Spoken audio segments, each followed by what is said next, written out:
अस्सलाम वालेकुम वरहमतुल्लाहि वबरकातुहू। इंशाल्लाह आज हम बनाएंगे आलू गोश्त। बनाने के लिए हमने गोश्त जो है वो अच्छी तरह से 1 किलो गोश्त लिया है, उसको धो लिया है।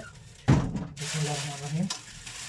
ये जी 1 किलो गोश्त हमने अच्छे तरीके से धो लिया है इसको, और अभी इसको डालेंगे कुकर के अंदर। बिस्मिल्लाहिर्रहमानिर्रहीम। और इसको कुकर को रख देंगे चूल्हे के ऊपर। बिस्मिल्लाहिर्रहमानिर्रहीम।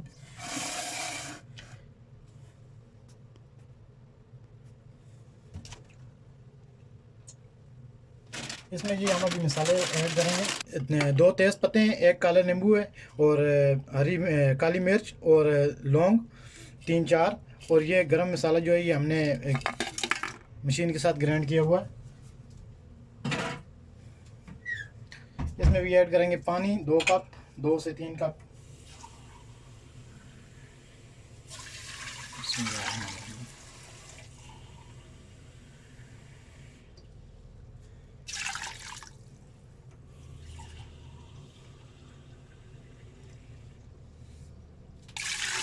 और इसको हम कुकर को लगा देंगे ऊपर ढक्कन, और इसको गलने तक हम इंतज़ार करते हैं। यहाँ पे जी हम काट लेंगे प्याज। हमने प्याज 3 अदद लिए हैं, छोटे साइज़ के।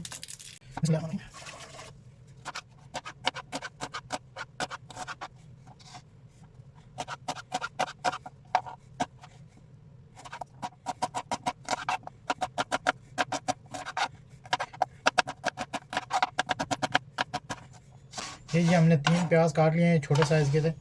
तो इसके बाद हम कढ़ाई को रखेंगे चूल्हे के ऊपर। बिस्मिल्लाहिर्रहमानिर्रहीम।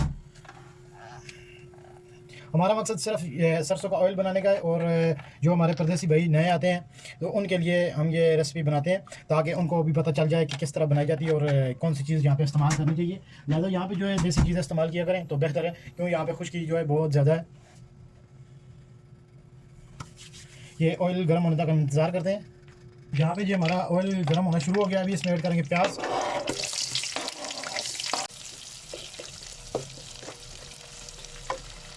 अभी हम काट लेते हैं टमाटर। हमने टमाटर ले लिए तकरीबन 4 से 5 से 6 अदद, और हमारे प्याज जो है ये ब्राउन होने वाले हैं। टमाटर ऐसे हमने पूरे डाल देने हैं इसमें। बाद में इनका छिलका जो है वो रिमूव कर देना है, निकाल देना है। हमारे इधर गोश्त जो है ये भी तकरीबन तैयार होने वाला है। 3 हमने ले लिए हैं हरी मिर्च, और थूम को हमने इस तरह बस कर लिया है। लहसुन को ज़्यादा कूटा नहीं है, क्योंकि ये नरम होता है, ये गल जाता है थोड़ी।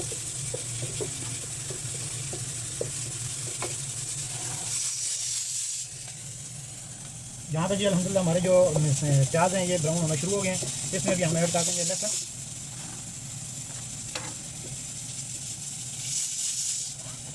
और टमाटर, और इसके ऊपर हम डाल देंगे धनिया। ये कुछ भरा है धनिया, मिल्क, नमक, कुरकुम, हल्दी। ये मटन कौरमा मसाला है, बहरात मुशक्कल।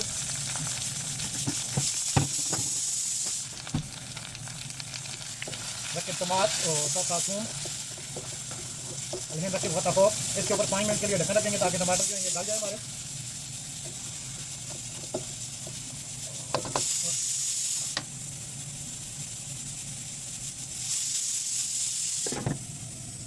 हमने जो है सीटी उतार दी है, तो आप देख सकते हैं काले नींबू का खैर। यहाँ पे जी आप देख सकते हैं सब टमाटर से हमने जो छिलका है वो रिमूव कर दिया, उतार दिया, और हमारा मसाला जो है ये बिल्कुल तैयार है।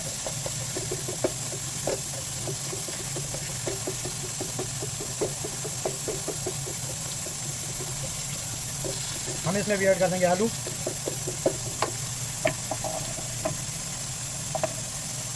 बिस्मिल्लाहिर्रहमानिर्रहीम। ये 3 आलू हमने दरमियाने साइज से लेके काट लिए थे।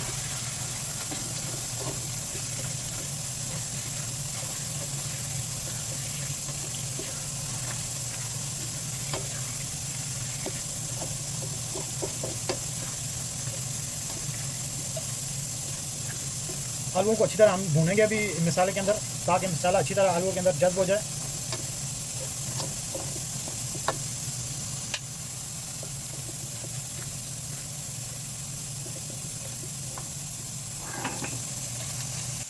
यहाँ पे जी अल्हम्दुलिल्लाह हमारे आलू जो है ये सालन बिल्कुल तैयार है। वहाँ पे बस कुकर का इंतजार है। जैसे ही हम कुकर को खोलते हैं गोश्त भी हमारा तैयार हो गया होगा। हमने कुकर का इस्तेमाल इसलिए किया है क्योंकि टाइम बचाने के लिए। यहाँ पे जी आप देख सकते हैं हमारा गोश्त जो है ये बिल्कुल गल के तैयार हो चुका है अल्हम्दुलिल्लाह। और अभी हम जो है बॉयल किया ये गोश्त, वो पानी भी अभी यखनी है वो ज़ाया नहीं करेंगे, वो इसके ऊपर थोड़ी देर इसको भून के गोश्त को मसाले में अच्छी तरह, ताकि मसाला जज्ब हो जाए पूरा गोश्त में, और उसके बाद हम वो पानी ऐड कर देंगे।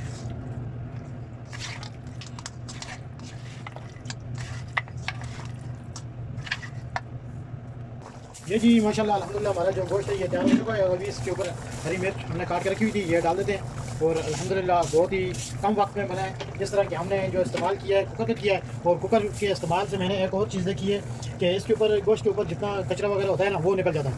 यहाँ पे आप देख सकते हैं कुकर की साइडों पे जो ये चीज़ लगी हुई है, मैंने काफ़ी अच्छी तरह गोश्त धोया भी था, लेकिन ये फिर भी रह गया। और हम तो लेके आते हैं पाकिस्तानी गोश्त, तो अल्हम्दुलिल्लाह अच्छे रेट पे मिल जाता है। और अल्हम्दुलिल्लाह ये हमारा जो मटन आलू गोश्त है ये अल्हम्दुलिल्लाह तैयार हो गया है। आलू गोश्त की सब्ज़ी दुआ में याद रखिएगा। इंशाल्लाह अगली रेसिपी के साथ हाज़िर होंगे कल। अल्लाह हाफ़िज़।